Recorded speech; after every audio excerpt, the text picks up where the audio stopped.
First, let me reiterate what I said at the beginning of the service today, how joyful it is for me to be here again with all of you. I look forward to this month of October and its Sundays as an opportunity to become better acquainted after my brief stint earlier this year. I can assure you that I garnered little sympathy from my friends and my ministry colleagues when I told them that I'd be in Hawaii for the month of October. It was usual lines like, tough work if you can get it, and things like that. But thank you for your invitation. Lee sends his regards, and he wishes he could be here as well, but as I said, he has a big month of work-related travel ahead and some projects to finish before the end of the year. I certainly enjoyed my sabbatical time in my last congregation back in 2012. I found it renewing and energizing, and I trust that Pastor Michael and Gail are finding the same during their time that you have graciously granted to them in Australia. On Thursday at the community lunch, I promised several members who were working there that day that amid the warm weather and a service that also includes communion on the first Sunday of the month, we'd keep this brief. And so I'd better get at it directly. I suspect that we have all heard this saying, or perhaps we have had it said to us, or we have said it ourselves: put your money where your mouth is. That's really, I think, what's going on in this gospel reading that we just heard this morning as Jesus speaks to the chief priests and the elders of the people in the temple. He confronts them with a picture of a son who professes to obey his father, but who fails to perform. They got the message.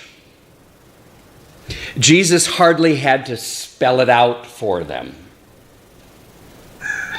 And Matthew, who records this incident and this parable which Jesus tells after this encounter, records it for the church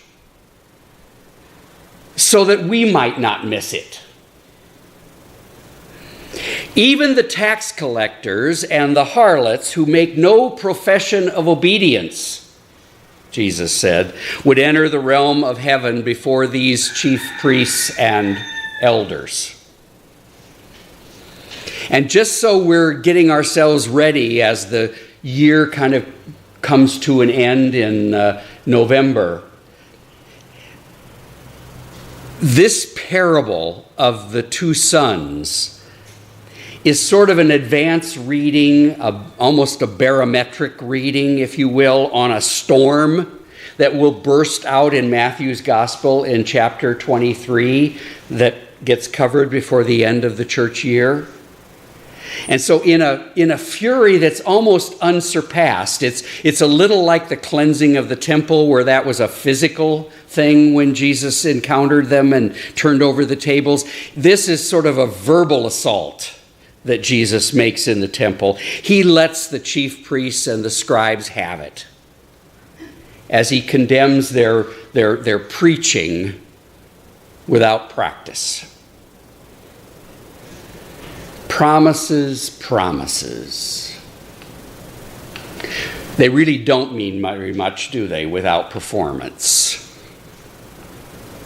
In fact, promises made that aren't kept are really worth nothing at all if they lead to disappointed expectations.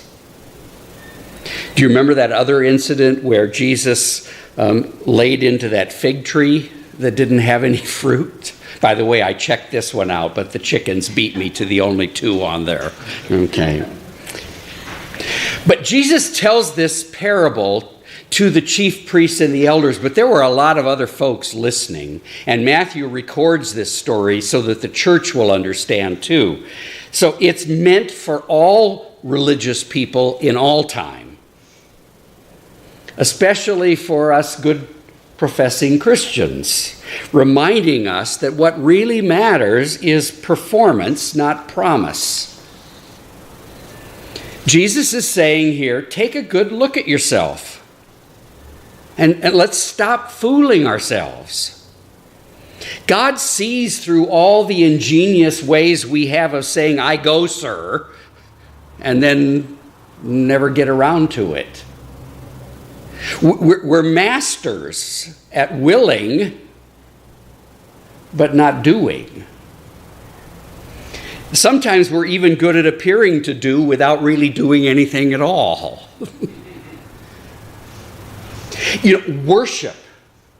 Worship is a dangerous thing in this regard.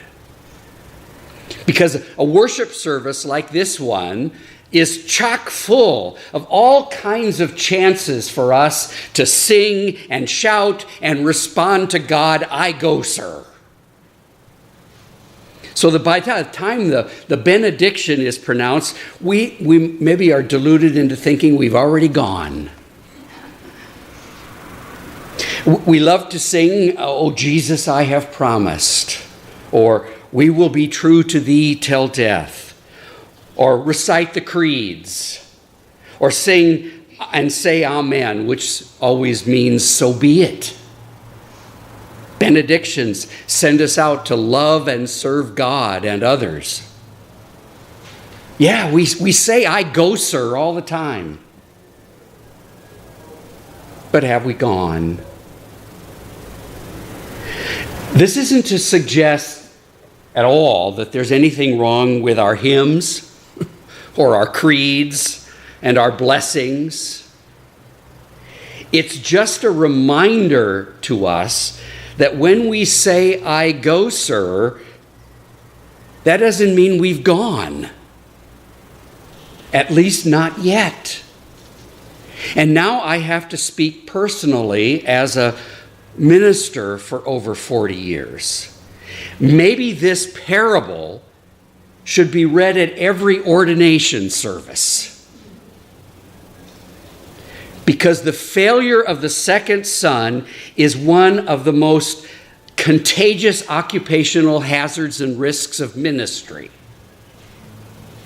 The title Reverend doesn't excuse anyone from actually going to work in the vineyard. A duty that's not wholly discharged by just preaching about it. We ministers sometimes easily make the mistake of preaching about working in the vineyard and thinking it's doing it the work. We fool ourselves into thinking that when we've talked about something in this pulpit, somehow something has been done. Not necessarily so. Although I have to give God thanks that when God and the Spirit use my words or some other pastor's words that you have heard that has led to your performance, praise be. Think about all the ways that we have of promising without performing. When we join a church, remember when you did that? You made a promise to lead a Christian life, to stay faithful to the church, etc., etc., etc. It really reads well on paper. So do the marriage vows. So do confirmation vows.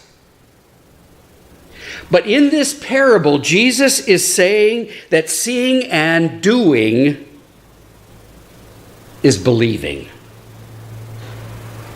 That deeds of discipleship ring truest when they're seen, not heard. It was St. Francis of Assisi, I think, who said, I would rather see a sermon anytime than hear one. Now, I know that the great reformer Luther, who we will celebrate in a big way on the last Sunday of this month, on Reformation Sunday number 500, didn't think much about the book of James in the Bible. In fact, he called it an epistle of straw. But I think James is right. Sorry, Brother Martin. Faith without works is dead on arrival. Now, sometimes in these days when going to church is dwindling, we sometimes hear about someone, or we even maybe say about someone, he or she doesn't go to church much, but they're as good a Christian as some who do. Jesus sort of says that same thing about tax collectors and the harlots in this story this morning. I do know this, that when the roll is called up yonder, there will be many strange faces in the crowd. Faces that probably never darkened the door of a church. Down here, never dusted off a pew. They've been busy doing God's work without even knowing it. There's another parable about that. When did you see me hungry and thirsty? Remember that one? Still, I have to say, I wish that some of those folks would actually show up here, because perhaps they could help all of us be a little more faithful. Promising without performing, it's a real problem. And what makes it even more problematic is that we cannot perform our way into the kingdom either. Saying, Lord, Lord, inside or outside the doors of the church doesn't do it. And doing inside or outside the church doesn't do it either. We are saved by grace. God's grace. Grace which comes through the commitments we make when we obey, when we are asked. A story I've told a number of times over the years has an exasperated young mother, frustrated by her busy little toddler son, saying to him in total frustration, "David, for heaven's sakes, what on earth are you doing?" She asks better than she knows, doesn't she?